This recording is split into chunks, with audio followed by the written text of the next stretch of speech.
Good morning সবাইকে। আমার নতুন ব্লগে সবাইকে ওয়েলকাম জানাই।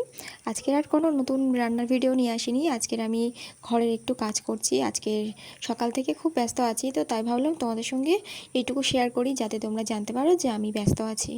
আর কালকের থেকে যেমন ভিডিও ছাড়ি সেরকমই ছাড়বো। তো তোমরা কেউ কিছু মনে করো না যে ভিডিও ছাড়িনি। আজকে অনেক সকাল থেকে অনেক কাজবাজ করেছি, আর শরীরটা একদম ভালো না, তাই ভিডিও ছাড়তে পারিনি। আর আজকে সকালে আমি একটু মুড়ি বাতাসা খেয়ে নিচ্ছি, কারণ বাড়িতে পান্তা ছিল, কিন্তু আমার ঠান্ডা লেগেছে। আমার গলা শুনলেই তোমরা বুঝতে পারছো যে আমার কতটা ঠান্ডা লেগেছে। আমার একটু শরীরটা খারাপ, তাই রান্নার ভিডিও করতে পারিনি, কারণ আমি আজকে রান্নাই করিনি। রান্না করলে আমি এই রান্নার ভিডিওটা করতাম, তো রান্না করিনি, তাই সকালে ভিডিওটা করে রেখেছিলাম, সকাল থেকে শুরু করে রেখেছিলাম।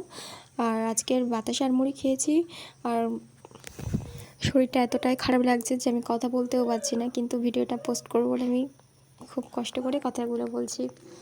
আচ্ছা, তোমরা যারা আমার ভিডিওগুলো দেখো, পছন্দ হয় তো? যদি পছন্দ হয় অবশ্যই কিন্তু কমেন্ট করে জানাবে।